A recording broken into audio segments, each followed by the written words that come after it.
este Viernes Santo queremos meditar acompañando a Jesús, y para esta meditación he elegido como título una cita del Evangelio según San Juan, que a su vez trae la cita del profeta Zacarías: mirarán al que traspasaron. Quisiera invitarlos muy especialmente a dirigir nuestra mirada al que traspasaron, fijar nuestra mirada en Jesús.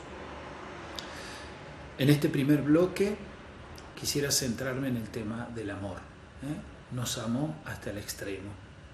Son las palabras del evangelista Juan, cuando comienza el libro de la hora en el capítulo 13 de su evangelio.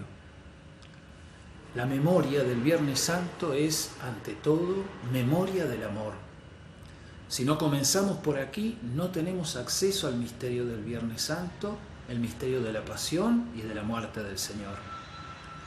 Vemos a Jesús caminar por las calles de Jerusalén cargando una pesada cruz. Su rostro está ensangrentado por las heridas de la corona de espinas y todo su cuerpo mancillado por la dura flagelación sufrida. Para algunos es un espectáculo llamativo, un motivo de murmuración. Algunos habrán dicho, algo habrá hecho. O tal vez otros, tal vez se lo merezca.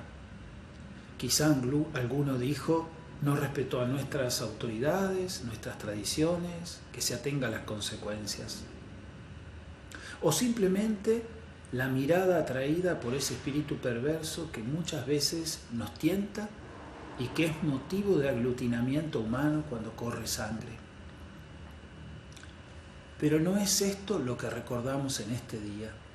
Eso más bien nos sigue avergonzando como humanidad, en tanto que la Vía Crucis de Cristo se sigue representando en la vida de tantos hermanos y de tantas comunidades sufridas y ensangrentadas, que en lugar de ser motivo de escándalo, ese sufrimiento, se han convertido en parte del paisaje que miramos con acostumbramiento. La llave de acceso para entrar en el misterio del Viernes Santo es la libertad soberana con que Jesús enfrenta su pasión y la cruz. Lo dijo claramente en el capítulo 10 del Evangelio según San Juan. Citamos: yo soy el buen pastor. El buen pastor da su vida por las ovejas. El Padre me ama porque yo doy mi vida para recobrarla. Nadie me la quita, sino que la doy por mí mismo. Tengo el poder de darla y de recobrarla. Este es el mandato que recibí de mi Padre. Hasta aquí la cita. Para amar hay que ser libre. No se puede amar por obligación o solo por deber. Hace falta poder disponer de uno mismo, disponer del propio corazón. Así es Jesús, un hombre libre con la libertad de Dios, con una capacidad de trascender los impulsos narcisistas y egoístas que muchas veces condicionan el corazón humano. Porque es libre, porque Jesús dispone de sí mismo, es capaz de hacer una ofrenda de sí mismo. Este movimiento de amor está en plena comunión con el Padre y tiene como motivo nuestra salvación, tu salvación, mi salvación. Si el primer aspecto para el amor es la libertad, el segundo es que el amor es siempre intencional, es decir, se ama algo, o mejor aún, se ama a alguien. El amor es siempre interpersonal, y para amar de verdad, para ser amante, hace falta, además del amor, alguien a quien amar, el amado. Jesús ama al Padre y al mismo tiempo es amado por el Padre, y en ese movimiento de amor somos introducidos nosotros. Entonces, ¿qué podemos decir? Que lo que nos salva en la pasión y muerte de Jesús no es solo el sufrimiento, la pasión y la muerte cruenta, es decir, lo cruento de este medio. Lo que nos salva es el amor por el que Él se entrega, por el que padece, por el que se deja humillar, por quienes lo flagelan y sobre todo por quienes están detrás de toda esta maquinaria perversa que se ha negado a la justicia y a la verdad de Dios. En definitiva, que ha negado a Dios mismo. ¿Cuántos cómplices? Y ahí también participamos nosotros. El amor de Jesús nos salva porque es el amor de Dios que como un océano impetuoso ha inundado nuestra humanidad. El amor es vinculante, es decir, entabla un vínculo. En este caso, restaura un vínculo que estaba roto. El amor de Jesús es el puente tendido sobre el abismo de la indiferencia, del pecado y del alejamiento de Dios que permite esa comunicación entre Dios y nosotros. Más aún, que nos regala esa vida y ese amor de Dios que son salvación. Pero este amor es tan fuerte que no solo restaura, no solo nos hace volver al vínculo que habíamos perdido a causa del pecado, sino que nos vuelve íntimos de Dios, partícipes de su vida, miembros de su familia, hijos en el Hijo, que por el amor de su ofrenda nos abrió el acceso a su propia filiación, para recibir con Él el poderoso abrazo del Padre que se estrecha en la resurrección. Gracias al amor con que Jesús se entregó por nosotros, nos abrió la puerta de casa, si digo bien, la puerta de casa, del hogar divino, de esa atmósfera de amor que es la Santísima Trinidad, nuestra morada actual por medio de la gracia y definitiva en la gloria venidera. La memoria del amor de Dios por nosotros debe también acercarnos en el recuerdo a aquellos que en nuestra vida fueron como un sacramento de ese amor. Los rostros de quienes se esforzaron, se sacrificaron, se entregaron por nosotros. En definitiva, nuestra propia historia de amor de la que somos fruto. Todos somos el resultado de una historia de amor, todos. Vos, yo. No una historia perfecta, que sea una historia de amor no significa que es perfecta, pero una historia en la que seguramente hubo amor y también cruz, y por eso mucha vida. Dice un antiguo himno latino en honor de la Virgen María al pie de la cruz: Fac ut ardeat cor meum, in amandum Christum Deum, ut sibi complaceam, que traducido significa: haz arder mi corazón en amor a Cristo Dios, para que así le complazca. Que en este Viernes Santo arda tu corazón al contemplar el amor que se manifiesta en Cristo crucificado, y que ese amor encienda tu vida para que desees siempre complacerlo. Elevamos nuestra mirada, si tenés a mano un crucifijo o una imagen. Qué lindo poder en este momento contemplarla. Este segundo momento lo he titulado soledad. Es una palabra fuerte, una palabra significativa, que seguramente representa aspectos y situaciones de tu vida que vienen a la memoria, soledad. Bueno, el segundo momento de esta meditación gira en torno a la palabra soledad. En la pasión de Jesús se produce una situación escandalosa. Escándalo significa literalmente piedra de tropiezo. Es decir, es un hecho, una persona, una situación que nos hace tropezar. No solo tiene el sentido explícito de tropezar y caer, sino tropezar implica también una imagen para un obstáculo para la fe o para un vínculo, o para otro aspecto de nuestra vida. Y esto sucede en la vida cuando hay una crisis, por ejemplo, ¿no? Una situación traumática, un evento que nos conmueve como si fuera un terremoto, algo que trastoca el sentido y que nos exige actuar de una manera inédita, excesiva, podríamos decir, más allá de aquella manera de actuar que habitualmente enfrentamos, resolvemos, porque es parte de nuestro universo común de experiencia. Esto precisamente le pasa a los apóstoles. Quedan aturdidos y obnubilados. El Viernes Santo, en el escenario de la pasión y de la muerte de Jesús, ellos están aturdidos, obnubilados, escandalizados. comenzando por el propio Judas, que para estas horas ya había desesperado de su propia vida, pero también para los demás. Pensemos en las negaciones de Pedro, que son un signo más que elocuente. Él no pudo estar a la altura de las circunstancias. Pensar en sí mismo, en su futuro y el miedo a lo que podría sobrevenirle fueron suficientes para negar al Maestro. Y con los demás puede haber pasado lo mismo. Se habrán preguntado atemorizados, ¿no? ¿Qué será de mí si me agarran? ¿Qué me va a pasar si saben que soy uno de ellos, uno de sus discípulos? Ante este temor se puede llegar a ser capaz de actuar negando los propios principios, olvidando aquello que aprendimos del Maestro y esquivando el amor. Digo bien, esquivando el amor. Hay situaciones en la vida en que se nos ofrece la posibilidad de profundizar en el amor y en el sentido y lo esquivamos. Jesús, en cambio, amó hasta el extremo. Pero qué difícil es esto para el discípulo. Y qué fácil es esquivar el amor.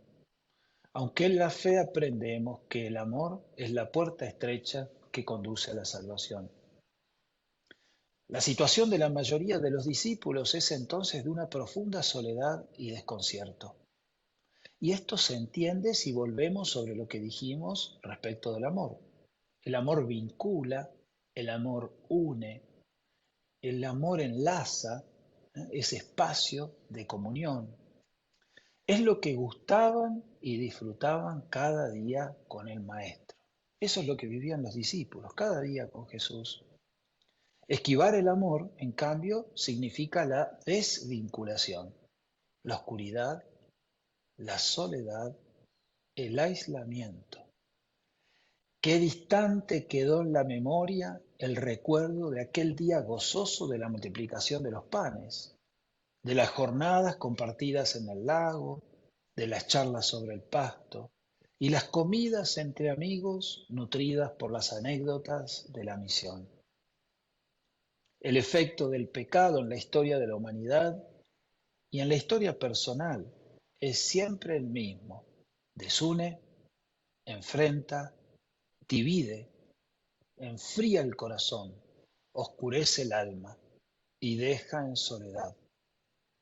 Lleva a esconderse. Por eso los apóstoles no están en el escenario de la cruz. Comenzar a ver como normal lo que es contrario al bien y a la verdad. Normalizar lo que está mal. Nos pasa en nuestra vida, en nuestras familias. Normalizamos situaciones de abuso, de violencia, de maltrato, que no son normales. Produce acostumbramiento a lo que es aberrante. Es importante aclarar, muy importante aclarar, que nos estamos refiriendo al aspecto negativo de la soledad, es decir, la soledad como aislamiento. Pero no olvidemos que hay un sentido positivo de la soledad y es el más importante. Cuando Jesús se retira a orar solo, cuando nosotros buscamos ese espacio de soledad para renovar nuestro corazón, es la soledad que está habitada por el amor, por la presencia discreta del amado y que prepara el encuentro, que es algo así como el lucero que anuncia la llegada de la comunión, de la unión de amor. Pero también para Jesús es la hora de la soledad, el Viernes Santo, el momento de la cruz. Todos hemos experimentado alguna vez en nuestra vida que cuando atravesamos un gran sufrimiento, aunque estemos acompañados por familiares, amigos, debemos enfrentarlo solos, personalmente. Se puede compartir, pero es intransferible. Es como la muerte. ¿eh? Aunque nos acompañen, el morir tenemos que enfrentarlo solos. Implica ruptura, desgarro, hay que ponerle el cuerpo y duele también el alma. La diferencia entre la soledad de Jesús y la de los discípulos y la nuestra es que se trata de una soledad vicaria. La soledad de Jesús es vicaria. ¿Qué significa esto? Significa que en su pasión Jesús ha transitado el camino de la humanidad, se ha deslizado hacia el lugar más alejado de Dios, del bien, del amor. que hemos creado los seres humanos. Se ha anonadado hasta tal extremo, como dice San Pablo, de hacerse pecado por nosotros. Lo dice así San Pablo en la segunda carta a los Corintios, capítulo 5, versículo 21. Dice, aquel que no conoció el pecado, Dios lo identificó con el pecado en favor nuestro, a fin de que nosotros seamos justificados por él. Hasta aquí la cita. ¿Se dan cuenta? No conoció el pecado, pero Dios lo identificó con el pecado, en favor nuestro, vicariamente. Entiéndase bien entonces, no significa que Él haya pecado, por eso decimos vicario, porque ha entrado en ese espacio existencial que no es suyo, sino nuestro, que Él se apropia por nosotros y por nuestra salvación. Ese espacio existencial de la soledad extrema, de la lejanía de Dios, generando generado por los que hemos de una u otra manera negado, esquivado el amor. El acto solidario de Jesús lo aleja incluso del Padre. Parece una afirmación herética, la repito. El acto solidario de Jesús lo aleja incluso del Padre, de su Padre. Parece herética, pero no lo es, aunque sí es extrema. Sin que se rompa la unión hipostática, es decir, el vínculo indestructible entre la humanidad y la divinidad en la persona del Hijo de Dios, que es lo que lo mantiene unido al Padre, Él queda situado en el extremo generado por los pecados del mundo, el lugar más alejado de Dios. Así se entienden esas palabras en la cruz a las que no hay que quitarles el profundo dramatismo que tienen. Dios mío, ¿por qué me has abandonado? Dios mío, ¿por qué me has abandonado? La soledad se ha transformado en desolación, abandonado. Los signos exteriores lo confirman. Se hizo de noche y se sintió un temblor que estremeció los fundamentos de la tierra. Y la soledad va acompañada por el silencio, aquel que es el Verbo eterno, la palabra creadora, la sabiduría, ha dicho su última palabra. Esa palabra que no articula sonidos, sino que se expresa toda y acabadamente en la entrega total. Dar la vida por amor. He aquí la palabra pronunciada en el silencio. La palabra se ha hecho carne y ha descendido hasta lo más profundo de la oscuridad y la muerte. La experiencia de la soledad, del desapego de todo, del silencio, es necesario para encontrar el sentido de nuestra vida y el camino del amor. Es el modo en que nos hacemos capaces de acoger el sobreabundante don del amor de Dios, que es su persona, el vínculo de amistad con Él. De otro modo, siempre está mediando nuestra representación de Él y no el Dios vivo, o bien los bienes que nos da, que aunque necesarios no son Dios, o aquello de lo que tenemos necesidad y esperamos recibir de Él. Es la soledad propia de la entrega desinteresada, de quien pone el bien de los demás o el bien común por encima del suyo propio, del que se ha jugado por su familia o su comunidad y se compromete con el bien y la verdad más allá de sus propios intereses y de su conveniencia personal.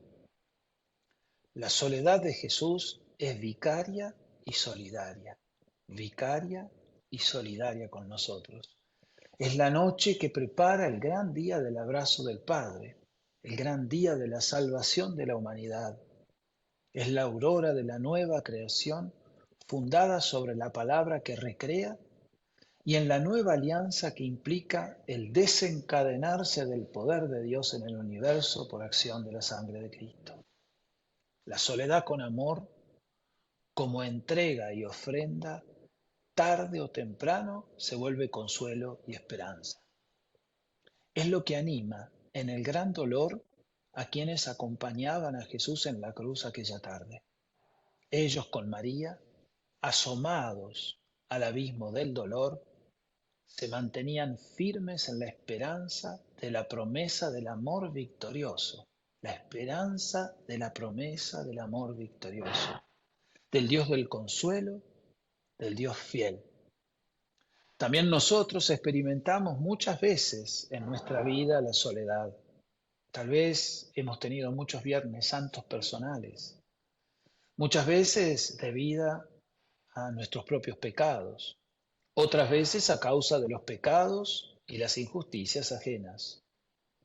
Pero desde que Jesús atravesó el océano de la soledad humana, ya nadie está solo, porque toda soledad está habitada silenciosamente por el amor eterno.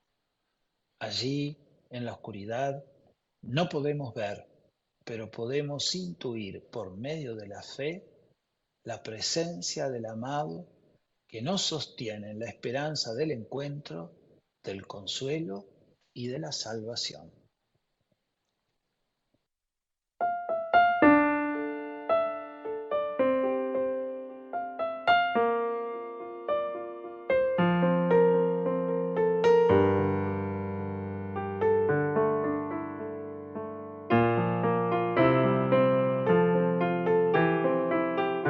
Jesús Nazareno, Rey de los judíos, Jesús de las 7 palabras y un grito, corazón amigo, corazón herido, corazón de Cristo Jesús, yo confío en vos. Ahí está tu madre, ahí está tu hijo, conmigo estarás hoy en el paraíso.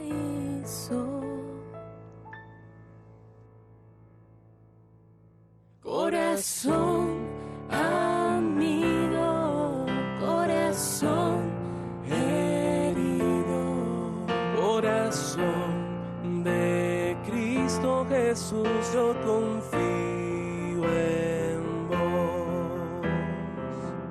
perdónalos, Padre, no saben lo que hacen.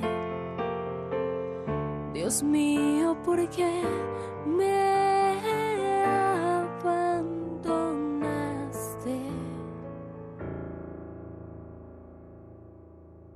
Corazón amigo, corazón herido, Corazón de Cristo Jesús, yo confío en vos. dijo tengo sed, lanzó un fuerte grito.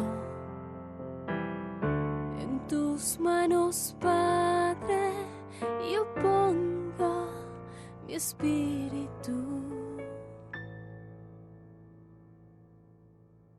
Corazón amigo, corazón herido, Corazón de Cristo Jesús, yo confío en vos.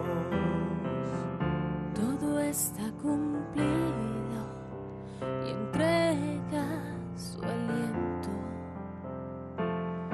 Y mana agua y sangre del costado abierto. Corazón amigo, corazón herido, Corazón de Cristo Jesús, yo confío en vos. corazón amigo, corazón herido, Corazón de Cristo Jesús, yo confío en vos.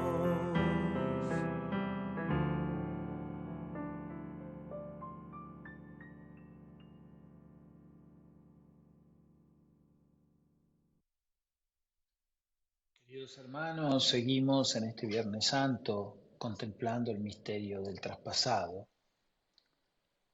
Permanecemos al pie de la cruz, nos ayudamos con una imagen, con un crucifijo, pero queremos concentrar nuestra mente y nuestro corazón en este misterio que dijimos es un misterio de amor del Señor que nos amó hasta el extremo y que también implica ese misterio de soledad, ¿eh? que dejó desconcertados a los apóstoles y al mismo tiempo llevó a Jesús a atravesar ese espacio existencial de soledad extrema creado por el ser humano, por nuestros pecados. En este tercer momento quisiera retener dos palabras, la palabra confianza y la palabra entrega. La palabra confianza es una palabra entrañable porque habla de los vínculos. Necesitamos confiar en alguien y también necesitamos que confíen en nosotros. Ser confiables. Dios es confiable. Nosotros somos confiables. Sin duda vivimos en una época donde la confianza está un tanto devaluada. Antes la palabra era confiable. Hoy ni siquiera los papeles a veces llegan a ser confiables. Pero hay una frase de Jesús que habla de esta confianza inconmovible que tiene el Hijo de Dios. Padre, en tus manos encomiendo mi espíritu. Confianza y entrega. Padre, en tus manos encomiendo mi espíritu. En la liturgia de las horas, en el responsorio de completas a la noche, repetimos esta frase: en tus manos, Señor, encomiendo mi espíritu. Confianza y entrega. Qué importante es terminar el día, identificándonos con esa confianza extrema de Jesús. Pero no es solo una frase, sino que es un grito. Lo podemos buscar en Lucas, capítulo 23, versículo 46. Este grito de Jesús en la noche de la cruz es una invitación permanente a la confianza. No es el grito del desesperado, repito, no es el grito de aquel que está desesperado, sino de aquel que confía en la fidelidad del Padre. Dios es fiel, el Hijo confía plenamente en el Padre. No en vano, el centurión romano, al verlo morir, exclamó: verdaderamente este era Hijo de Dios. Podemos verlo en el Evangelio de Marcos, capítulo 15, versículo 39. Dijo el centurión: verdaderamente este era Hijo de Dios. Es una confesión de fe. Y esta confesión de fe no es pronunciada ante un milagro de Jesús. Devuelve la vista a un ciego, hace caminar a un paralítico, multiplica los panes. Ni tampoco luego de un elocuente discurso de Jesús, al escuchar las bienaventuranzas o el discurso del pan de vida. Al pie de la cruz, de aquel que muere con la muerte de un reo, se manifiesta la confianza y la entrega definitiva. Y este hombre, este centurión, pudo descubrir el misterio de una muerte que es inicio de vida y de una derrota que es victoria de amor. Los discípulos, ya lo dijimos, estaban dispersos y aturdidos. Se perdieron el desenlace de la vida del Maestro. Qué tristeza, qué dolor. Él se lo había anunciado muchas veces. El Hijo del Hombre, les dijo, debe sufrir mucho, ser rechazado por los ancianos, los sumos sacerdotes y los escribas, ser condenado a muerte y resucitar al tercer día. Y sin embargo no entendieron. Así es el mensaje del Evangelio. Lo escuchamos, lo disfrutamos, lo conocemos, pero en los momentos decisivos corremos el gran riesgo de no estar a la altura de vivirlo. Si el grano de trigo no cae en tierra y muere, no da fruto, dijo Jesús. Y seguimos tratando de conservar nuestra vida ante el riesgo de perderla. ante la alternativa de entregarla con Jesús para ganarla. Como a los discípulos, muchas veces nos pasa que nuestra vida, y sobre todo nuestra vida religiosa, se desenvuelve como en un mundo de ideas y de sentimientos. Sin embargo, la realidad es más honda y excesiva, y nos exige siempre más, por ser excesiva precisamente. Y así es necesaria la purificación permanente que es obra de la gracia de Dios. Y ahí está la fecundidad de la entrega de Jesús. Su sangre sigue corriendo, sigue purificando, y con su poder puede abrir lo cerrado, puede curar lo enfermo, puede impulsar nuestra vida en el misterio para que nos encaminemos hacia el Dios vivo y verdadero. Ser adoradores en espíritu y en verdad. Esto dice Jesús en el capítulo 4 del Evangelio de Juan, versículos 23-24, en el marco del encuentro con la samaritana, ¿se acuerdan? Ser adoradores en espíritu y en verdad. ¿Mm? Eso exige este camino ascético permanente, de purificación, de apertura. La certeza de que solo se alcanza la vida atravesando el umbral de la cruz. Claro que Dios no nos deja solos en este camino. Por eso Jesús dice, cuando yo sea levantado en alto sobre la tierra, atraeré a todos hacia mí. Juan 12:32. Y Juan, el evangelista, aclara, Jesús decía esto para indicar cómo iba a morir. Es decir, la confianza de Jesús en el Padre y en la obra del poder de Dios es que su muerte va a ejercer esa fuerza de atracción, que es precisamente la salvación. Porque como dijimos, la salvación tiene que ver con el amor, con lo vincular. Se salva por contacto, por abrazo, por unión. Es una atracción que se experimenta en lo profundo del corazón. Cristo crucificado te atrae, te invita a levantar la mirada, a dejarte arrastrar hacia su corazón, hacia el cielo. Y este es el desafío de este Viernes Santo, el que estás viviendo hoy. Dejarnos atraer por la belleza del amor crucificado, que nos arrastre esa manifestación de amor que cambió la historia y también el sentido de la humanidad. Solo la confianza en ese poder que se ha manifestado en la cruz nos puede animar a vivir en medio de un mundo que parece más empecinado en la autodestrucción que en una vida plena para todos. La confianza, esta es la palabra clave en este tercer momento, la confianza que brota de la cruz nos anima a descubrir que pase lo que pase en nuestra vida, Él siempre estará presente.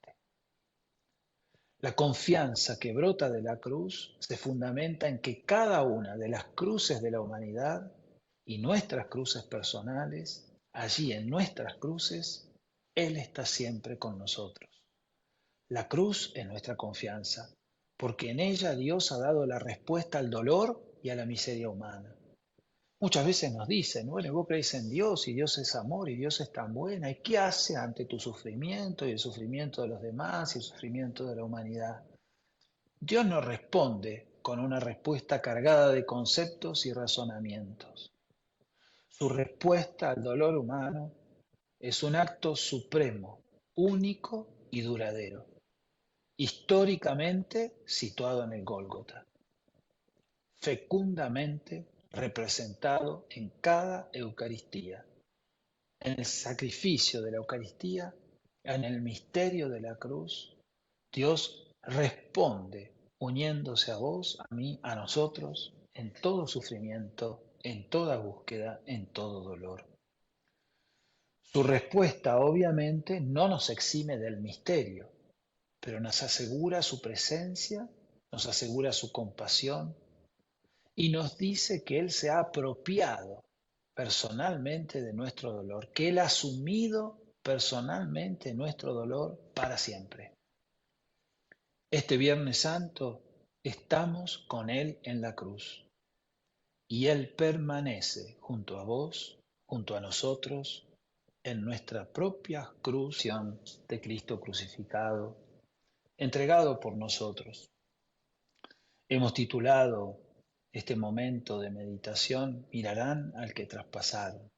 Esa profecía de Zacarías no se refiere a un personaje cualquiera de la historia, sino al mismo Dios. Dios había anunciado casi escandalosamente que iba a ser traspasado por la humanidad. ¿Cómo se iba a cumplir esta profecía tan misteriosa? Al contemplar la cruz, Juan ve cumplida la profecía, ¿no? Como dice la palabra, mirarán a aquel al que traspasaron. Así nosotros, con Juan Evangelista, nos animamos a levantar la mirada hacia el crucifijo y reconocer en ese que muere al Hijo de Dios, en ese gesto de amor extremo, como dijimos, en el marco de una soledad que ha dispersado, aturdido, escandalizado a los apóstoles, pero en un gesto supremo, dijimos, de confianza y entrega. Él se entregó por nosotros. Recuerdan esa hermosa frase de San Pablo, ¿no? El Hijo de Dios me amó y se entregó por mí. Esto lo podemos decir nosotros ante la cruz. Jesús, me amaste y te entregaste por mí. Obviamente no es un acto meramente pasado, sino que perdura en el tiempo. Por eso la liturgia representa, es decir, hace presente un acontecimiento que tuvo lugar hace más de 2000 años, pero que su fecundidad, su fuerza salvífica, su contenido de amor perdura en el tiempo. Y como no podía ser de otro modo, este cuarto momento asume una palabra, que es la palabra esperanza. Una palabra que también es entrañable, como dijimos, respecto de las otras, pero que está cargada de poder para este tiempo en que vivimos. ¿Qué sería tu vida sin esperanza? ¿Qué sería la vida que se agota en el instante presente, sin perspectiva de un mañana? ¿Qué es la vida sin tus hijos y tus nietos? O para los que no tenemos hijos y nietos de sangre, ¿qué es la vida sin los niños, sin los jóvenes, sin el futuro, sin nuevas generaciones? La esperanza.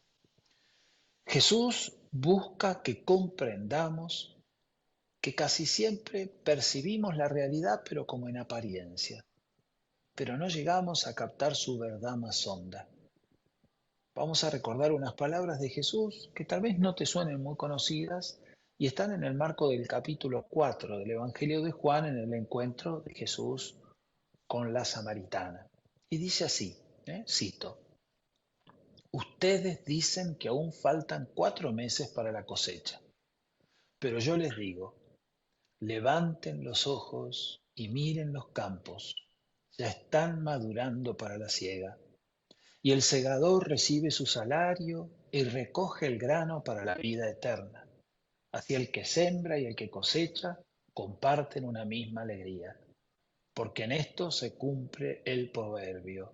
Uno siembra y otro cosecha. Hasta aquí la cita, Juan 4, 35, 37. Me resultó muy significativa al preparar esta meditación, porque les decía, vemos la realidad pero no lo más profundo de la realidad. Por eso dice Jesús, ustedes dicen faltan 4 meses para la cosecha. Es lo que vemos, nuestra perspectiva siempre limitada. Y Jesús anima en la esperanza, levanten los ojos, miren los campos, ya están madurando para la siega. Qué linda imagen para nuestra vida, en tu vida también. Gracias al Viernes Santo, gracias al amor de Jesús, a la fecundidad de la fe, tu campo ya está madurando para la siega. Y así la alegría une al que siembra y al que cosecha. La alegría compartida, la alegría de la historia, de generación tras generación, de un Viernes Santo que enlaza con el del año que viene, con el del año pasado. Estas palabras de Jesús que estamos citando en el capítulo 4 de Juan se vuelven muy luminosas el Viernes Santo. Él está sembrando, Él está sembrando, Él se está sembrando. Y entre sus lágrimas va amaneciendo la gran alegría, que será plenamente manifiesta en la cosecha. El grano de trigo que cae en tierra, muere pero da mucho fruto. Por eso, como la siembra del grano La última palabra de esta meditación no puede ser otra que esperanza. Esperanza. Señor, tú eres nuestra esperanza. Tu muerte en cruz es nuestra esperanza. Tu amor es mi esperanza. Porque el Viernes Santo es el lugar de la esperanza. Una vez muerto, Jesús fue bajado de la cruz. Como aquel día en Belén, ¿se acuerdan? Volvió a estar en los brazos de su madre. Como en aquella noche ella buscaba cobijarlo y darle su calor. Pero a diferencia de entonces, ahora el cuerpo del Hijo amado se enfriaba y hacía evidente los rasgos de la muerte. María abrazaba así a su Hijo, pero también abrazaba y cobijaba toda muerte. Ese será también nuestro último lugar, no visible a los que permanecen en el mundo, pero evidente a la mirada de fe. Y a Jesús lo sepultaron. Es difícil imaginar la desolación y la tristeza. La noche llegó y al cerrar los ojos, las imágenes del terror volvían a proyectarse en sus mentes y atravesar como espadas sus corazones. Porque así es la violencia, cualquier tipo de violencia, física, psicológica, verbal, como un látigo que azota y pretende fijarse y seguir hiriendo el corazón. Sin embargo, las palabras de Jesús eran más fuertes y seguían colmando el corazón de esperanza. Ha llegado la hora en que el Hijo del Hombre va a ser glorificado. Permanezcan en mí como yo permanezco en ustedes. El Viernes Santo, dije, es el lugar de la esperanza, porque ante la muerte ya no podemos hacer nada. Toda expectativa humana queda cerrada. La esperanza solo se abre a la acción de Dios. Es Él el que puede responder. Y está la promesa de Jesús. Ahí está el fundamento de la esperanza. Esperar contra toda esperanza eso que Jesús anunció, la resurrección. Esperar contra toda esperanza la respuesta del Padre, que está comprometido con el Hijo y que es uno con Él. Esperar contra toda esperanza, como los grandes hombres y las grandes mujeres de la historia de la salvación y de la historia de la fe. Las palabras hacen presente la palabra y la fuerza de su amor sigue atrayendo más allá de la frontera que ha impuesto la muerte. Así, en nuestras crisis, en nuestras oscuridades, la palabra sigue iluminando, excesiva y consoladora, marcando el rumbo del futuro que en Dios siempre existe. Por eso cuando leemos la palabra de Dios, cuando la meditamos, cuando rezamos con ella, comenzamos a ver los campos no como los vemos nosotros, áridos, con la semilla apenas germinando, sino que empezamos a verlos pintando dorado, casi listos para la cosecha, como dice Jesús.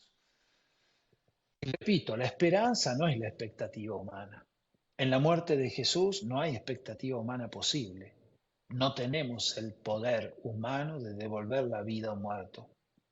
En la expectativa, uno espera que las cosas se den, pero que se den del modo, en el tiempo en que uno lo desea, lo imagina, lo quiere. En la esperanza eso se lo dejamos a Dios, volvemos a la entrega y a la confianza. Y precisamente la fe nos regala esa confianza para que podamos esperar a Dios del mismo Dios, al Dios de la vida, del Dios Todopoderoso. Así lo dice Santa Teresa de Jesús. Esta cita, escuchen. Espera, espera, que no sabes cuándo vendrá el día ni la hora. Vela con cuidado, que todo se pasa con brevedad. Aunque tu deseo hace lo cierto dudoso y el tiempo breve largo. Mira que mientras más peleares, más mostrarás el amor que tienes a tu Dios y más te gozarás con tu amado con gozo y deleite que no puede tener fin. Es honda la esperanza de María y aquellas y aquellos que permanecen con ella aquella noche, pero por eso es tan honda la alegría del reencuentro con Jesús resucitado. Espera, espera. La esperanza no exime del combate. Hay que luchar con las sombras que amenazan la vida, con aquellas voces interiores y exteriores que siembran desesperanza. La mirada de fe nos permite descubrir que detrás de la injusticia, detrás del dolor, siempre está obrando Dios, siempre, porque Él trabaja siempre. Como dijo Jesús, yo trabajo siempre y mi Padre trabaja siempre. Aunque parezca una locura, la locura de un padre enamorado que no dudó en entregar a su hijo por amor y que en la mañana gloriosa de Pascua lo resucitará con su abrazo de vida. La fuerza de la resurrección, como las ondas expansivas de una gran explosión, atravesarán las eras de la historia, los pliegues del espacio y del tiempo, sembrando eternidad y desatando con su fuerza la vida en los corazones creyentes.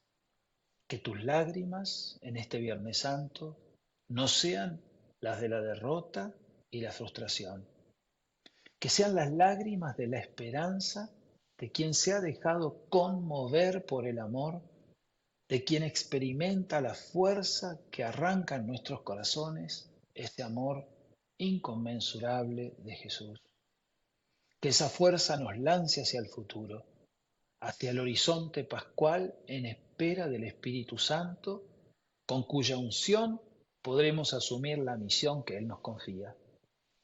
La profundidad con que vivamos, con que vivas este Viernes Santo, te forjará en la alteridad y nos va a capacitar más todavía para consolar con el consuelo de la esperanza a nuestros hermanos. Y nos va a ayudar a ser portadores de la gracia de la Pascua, que es la gracia que renueva el universo. Por eso hoy levantamos la mirada, levantá la mirada, hermano, para contemplar al que traspasaron. Traspasaron con una lanza, pero él ya estaba traspasado por el amor. El Hijo de Dios, que se hizo hombre y que pasando por la cruz manifestó la gloria de ser nuestro Dios y Señor. Hoy se ha manifestado en el crucificado la fuerza que mueve el sol y las estrellas. Y esa fuerza es el amor de Dios, el que te atrae, el que te conmueve, el que se vuelve esperanza en este Viernes Santo. Que así sea.